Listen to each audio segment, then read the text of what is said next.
Génesis 37, 29, 36.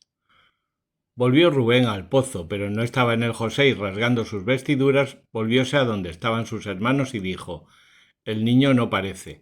¿A dónde iré yo ahora? Tomaron la túnica talar de José y, matando un macho cabrío, la empaparon en la sangre, la cogieron y se la llevaron a su padre, diciendo: Esto hemos encontrado, mira a ver si es o no la túnica de tu hijo. Reconociéndola él, dijo: La túnica de mi hijo es. Una fiera le ha devorado, ha despedazado enteramente a José. Rasgó Jacob sus vestiduras, vistióse de saco e hizo duelo por su hijo durante mucho tiempo.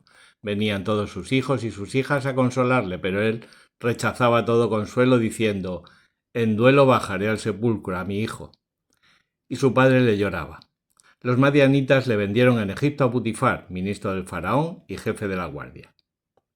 Génesis 38. Sucedió por entonces que bajó Judá apartándose de sus hermanos y llegó hasta un adulamita de nombre Gira. Vio allí a una cananea llamada Sue, la tomó por mujer y entró a ella, que concibió y parió un hijo al que llamó Concibió de nuevo y parió un hijo a quien llamó Onán. Volvió a concebir y parió un hijo a quien llamó Sela. Cuando le parió hallábase en Quizib. Tomó Judá para su primogénito, una mujer llamada Tamar. Primogénito de Judá, fue malo a los ojos de Yahvé, y Yahvé le mató. Entonces dijo Judá a Onán: Entra a la mujer de tu hermano y tómala como cuñado que eres para suscitar prole a tu hermano. Pero Onán, sabiendo que la prole no sería suya, cuando entraba a la mujer de su hermano se derramaba en tierra para no dar prole a su hermano. Era malo a los ojos de Yahvé lo que hacía Onán, y le mató también a él. Dijo entonces Judá a Tamar su nuera: Quédate como viuda en casa de tu padre hasta que sea grande mi hijo Sela, pues se decía: No vaya a morir también éste como sus hermanos. Fuese pues Tamar y habitaba en casa de su padre. Pasó mucho tiempo y murió la hija de Sue, mujer de Judá. Pasado el duelo por ella, subió Judá con su amigo Gira el adulamita al esquileo de su ganado a Tamna. Hiciéronselo saber a Tamar diciéndole: Mira, tu suegro ha ido a Tamna al esquileo de su ganado. Despojóse ella de sus vestidos de viuda, se cubrió con un velo y cubierta se sentó a la entrada de Naim, en el camino de Tamna, pues veía que Sela era ya mayor y no le había sido dada por mujer. Judá al verla la tomó por una meretriz, pues tenía tapada la cara. Dirigióse a donde estaba y le dijo: Déjame entrar a ti, pues no conoció que era su nuera. Ella le respondió: ¿Qué vas a darme por entrar a mí? Y él contestó: Te mandaré un cabrito del rebaño. Ella le dijo: Si me das una prenda hasta que lo mandes. ¿Qué prenda quieres que te dé? Le dijo él. Ella contestó: Tu sello, el cordón de que cuelga el báculo que llevas en la mano. Él se los dio y entró a ella, que concibió de él. Luego se levantó, se fue y quitándose el velo volvió a vestirse sus ropas de viuda. Mandó Judá el cabrito por medio de su amigo, el adulamita, para que retirase la prenda de manos de la mujer, pero éste no la halló. Preguntó a las gentes del lugar diciendo: ¿Dónde está la meretriz que se sienta en Enaim a la vera del camino? Y ellos le respondieron: No ha habido ahí nunca ninguna meretriz. Volvió pues a Judá y le dijo: No la he hallado, y las gentes del lugar me han dicho que no ha habido allí ninguna meretriz. Y dijo Judá: Que se quede con ello, no vaya a burlarse de nosotros. Yo ya he mandado el cabrito y tú no la has hallado. Al cabo de unos 3 meses hicieron saber a Judá la cosa, diciéndole: Tamar, tu nuera, se ha prostituido y de sus prostituciones está encinta. Judá contestó: Sacadla y quemadla. Cuando se la llevaban, mandó ella decir a su suegro: Del hombre cuyas son estas cosas estoy yo encinta. Mira a ver de quién son ese anillo, ese cordón y ese báculo. Los reconoció Judá y dijo: Mejor que yo es ella, pues no se la he dado a Sela, mi hijo. Pero no volvió a conocerla más. Cuando llegó el tiempo del parto, tenía en el seno a 2 gemelos. Al darlos a luz, sacó uno de ellos una mano y la partera la cogió y ató a ella un hilo rojo, diciendo: Este ha sido el primero en salir. Pero él retiró la mano y salió su hermano. Vaya rotura que has hecho, dijo ella, y le llamó Fares. Y luego salió su hermano, que tenía el hilo atado a la mano, y le llamó Zaraj. Génesis 39. Entretanto a José, que había sido llevado a Egipto y comprado a los ismaelitas por Putifar, ministro del faraón y jefe de la guardia egipcia, le protegió Yahvé, que hizo prosperar todas sus cosas. Estaba en casa de su señor el egipcio, que vio que Yahvé estaba con él y que todo cuanto hacía Yahvé lo prosperaba por su mano. Halló pues José gracia a los ojos de su señor y le servía a él. Hízole mayordomo de su casa y puso en su mano todo cuanto tenía. Bendijo Yahvé por José a la casa de Putifar, y derramó Yahvé su bendición sobre todo cuanto tenía en casa y en el campo, y él lo dejó todo en manos de José, y no se cuidaba de nada a no ser de lo que comía.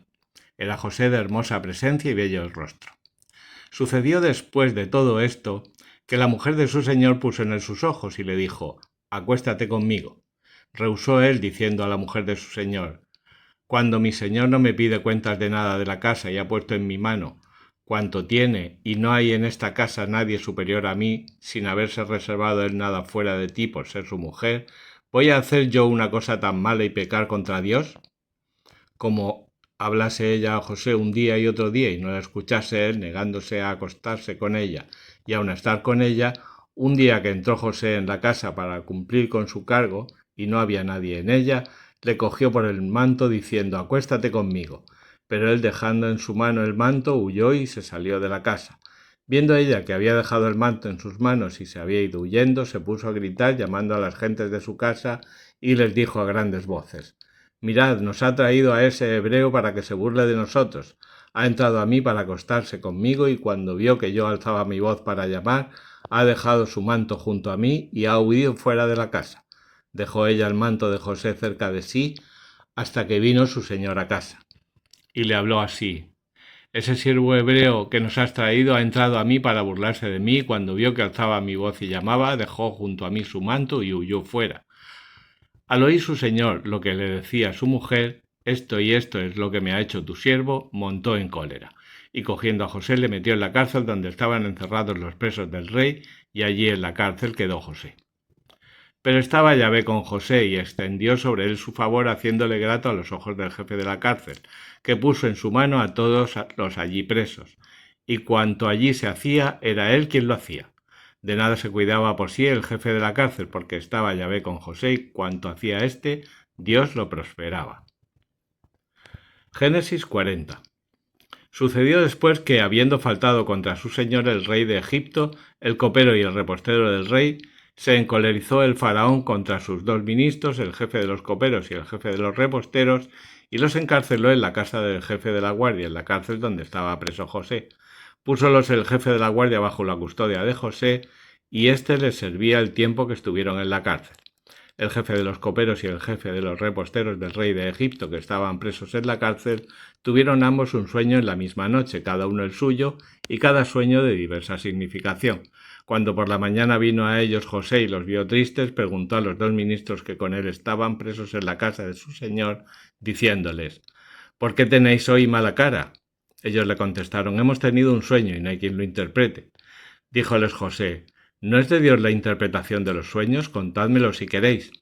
El jefe de los coperos contó a José su sueño, diciéndole: «En mi sueño tenía ante mí una vid con 3 sarmientos que estaban como echando brotes, subían y florecían y maduraban sus racimos. Tenía en mis manos la copa del faraón, y cogiendo los racimos los exprimía en la copa del faraón y la puse en sus manos». José le dijo: «Esta es la interpretación del sueño. Los 3 sarmientos son 3 días. Dentro de 3 días el faraón exaltará tu cabeza y te restablecerá en tu cargo, y pondrás la copa del faraón en sus manos como antes lo hacías cuando eras copero. A ver si te acuerdas de mí cuando te vaya bien y me haces la gracia de recordarme al faraón para que me saque de esta casa, pues he sido furtivamente sacado de la tierra de los hebreos y aun aquí nada he hecho para que me metieran en prisión». Viendo el jefe de los reposteros cuán favorablemente había interpretado el sueño, dijo a José: «Pues he aquí el mío. Llevaba yo sobre mi cabeza 3 canastillas de pan blanco. En el canastillo de encima había toda clase de pastas de las que hacen para el faraón los reposteros, y las aves se las comían del canastillo que llevaba sobre mi cabeza». Contestó José diciendo: «Esta es la interpretación.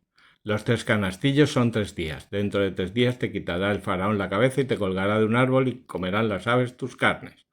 Al día tercero, que era el del natalicio del faraón, dio un banquete a todos sus servidores, y en medio de ellos trajo a la memoria al jefe de los coperos y al jefe de los reposteros, restableciendo al jefe de los coperos en su cargo de poner la copa en manos del faraón, y colgando al jefe de los reposteros, como les había interpretado José.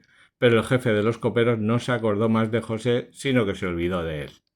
Génesis 41.